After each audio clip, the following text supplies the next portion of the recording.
नमस्कार दोस्तों, मैं प्रतिमा देव दर्शन की अगली नई कहानी के साथ।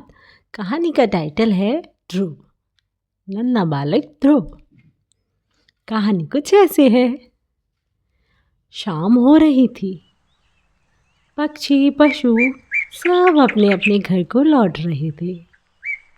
बालक ध्रुव अपने दोस्तों के साथ गेंद से खेल रहे थे।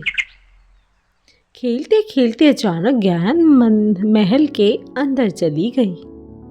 सारे दोस्त बोले, जाओ ध्रुव, तुम ही जाओ अंदर और गेंद लाओ। तो ध्रुव बोले, क्यों, मैं क्यों लाऊं, तुम लोग ही जाओ। तो एक दोस्त बोला, अरे तुम्हारे पिताजी का ही तो महल है, तो तुम ही लाओ।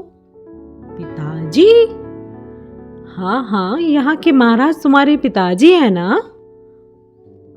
ध्रुव अपनी माँ सुनीति के साथ महल के दूसरे हिस्से में रहते थे। उन्होंने कभी अपने पिता के बारे में नहीं जाना। दोस्तों के कहने पर उन्हें उत्सुकता हुई पिताजी को देखने की। वे महल के अंदर चल दिए। 5 साल का नन्हा सुकोमल ध्रुव सिंहासन की सीढ़ियां चढ़ता हुआ अपने पिता की ओर देख रहा था। पिता उत्तानपाद की गोद में ध्रुव का सौतेला भाई उत्तम बैठा था।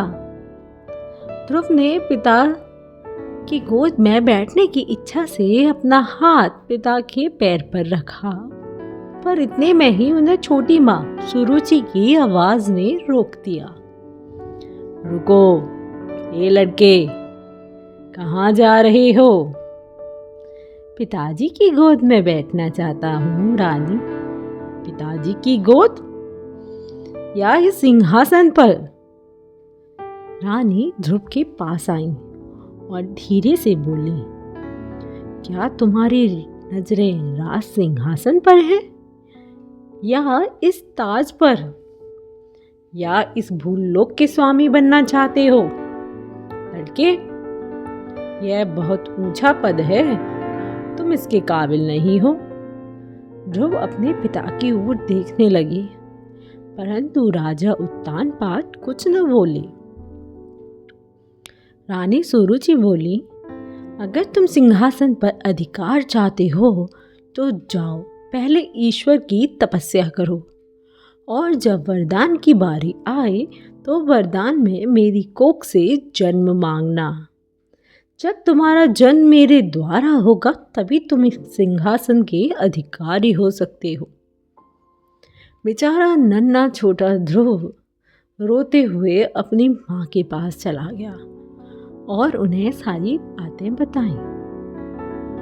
रानी सुनीति ने क्रोध न दिखाते हुए बल्कि सुरुचि की तारीफ की और बोली, देखो बच्चे, तुम्हारी छोटी माँ तुम्हें कितना अच्छा रास्ता दिखाया है। तुम्हें नारायण की उपासना करनी चाहिए। वही और सिर्फ वही हैं जो तुम्हें कुछ भी दे सकते हैं, जो तुम्हें इन दुखों से दूर रख सकते हैं, और तुम जो चाहो तुम्हें देंगे। अब तुम बड़े होकर भगवान की तपस्या करना। तो ध्रुव तमतमाते हुए बोले, बड़े होकर क्यों? मैं अभी भगवान की तपस्या करूंगा।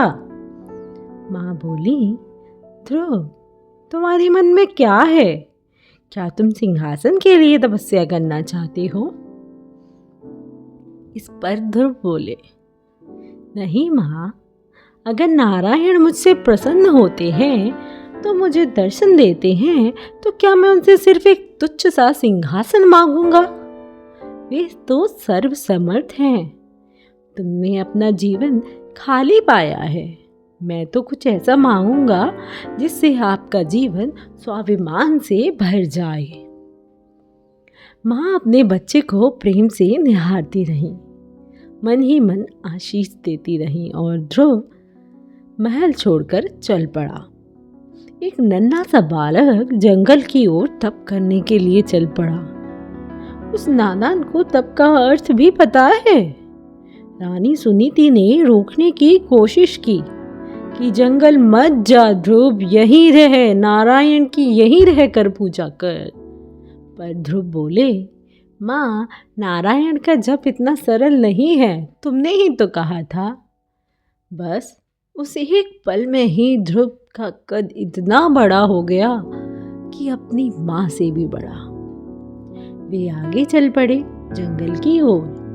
उनकी आंखों से आंसू बह रहे थे। उन्हें राज्यसभा में हुई घटना याद आ रही थी। उन्होंने पिताजी के होते हुए माँ का यूं अकेले रहना खटक रहा था। ध्रुव के कदम तेजी से आगे बढ़ने लगे। जंगल घना होता जा रहा था। ध्रुव को कुछ समझ नहीं आ रहा था, क्या करें, कहाँ जाएं। तभी उन्हें नारायण नारायण की आवाज सुनाई दी। ये नारद जी थे। दोस्तों, जब भी किसी भक्त को भगवान के दर्शन होने वाले होते हैं ना, तो उससे पहले नारद जी के दर्शन हो जाते हैं। जैसे कभी प्रधानमंत्री से मिलना हो तो पहले उनके पीए से मिलना होता है, ठीक वैसे ही ध्रुव को देखकर नारद जी मुस्कुराए। वे ध्रुव के तेज को देखकर हैरान रह गए। उस बालक के मन को पढ़ने की कोशिश करते रहे, परंतु वहां नारायण के सिवा कुछ नहीं मिला। ध्रुव की नम आंखों को देख नारद जी ने सोचा, इसे तो नारायण का मिलने का मंत्र जरूर देना पड़ेगा। नारद जी ने ध्रुव के सिर पर हाथ रखा और बोले और उसकी परीक्षा लेने लगे। कहा, पुत्र, ये जंगल खतरनाक जानवरों से भरा है। तुम उनके लिए ताजा भोजन के समान हो सकते हो। तुम इस जंगल में कैसे सुरक्षित रह सकते हो? जाओ, घर लौट जाओ बच्चे। इस पर ध्रुव बोले, ऋषिवर, मेरी माँ का आशीर्वाद मेरे साथ है और आपकी भी तो कृपा है, तो मुझे कैसा खतरा। तुम अपने निश्चय के प्रति दृढ़ लगते हो।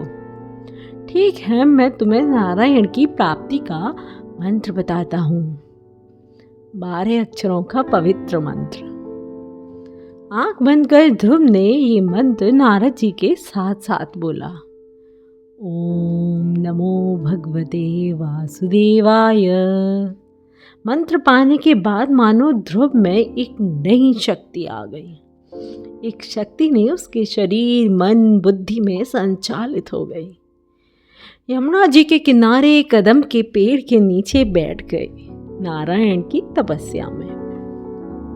जैसे जैसे समय बीतता गया, ध्रुव ने पहले तो खाना छोड़ा, धीरे धीरे पानी और सिर्फ प्राणवायु के सहारे एक पैर पर खड़े होकर नारायण की तपस्या में लीन हो गए।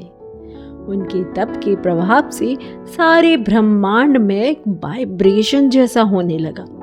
सभी देवता भगवान विष्णु के पास पहुंचे और बोले, भगवान, ये 5 वर्ष का बालक ध्रुव कितनी कठोर तपस्या कर रहा है, कृपया कर आप उसे अपना दर्शन दीजिए। इस पर विष्णु भगवान बोले, ऐसे सच्चे भक्त के तो मुझे दर्शन करने चाहिए। तभी श्री हरि गरुड़ पर विराजमान होकर भूलोक पहुंचे और बालक ध्रुव के सामने प्रकट हुए। ध्रुव, आंखें खोलो पुत्र, मैं तुम्हारी तप से प्रसन्न हूँ। ध्रुव ने अपनी आंखें खोली। श्री हरि विष्णु के रूप को देखकर ध्रुव एक मूर्ति की तरह हो गया। अद्भुत सुंदर स्वरूप, नीला वर्ण और उस पर पीतांबर, हाथों में शंख कमल, चेहरे पर मनोहर मुस्कान। नारायण बोले, पुत्र, मैं तुमसे प्रसन्न हूँ, तुम जो चाहे वो मांग लो। भगवान के दर्शन कर ध्रुव की आंखों से आंसू बहने लगे। वो एक शब्द भी नहीं बोल पाए।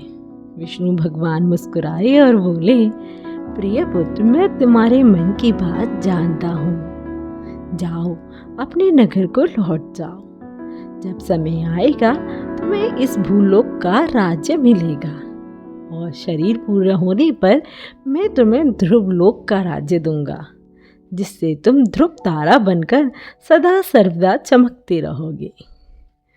तो ये थी हमारी नन्हे प्यारे छोटे से ध्रुव की एक महान गाथा। आपको कहानी पसंद आई है तो please like and comment, share it with your friends and family. Bye bye.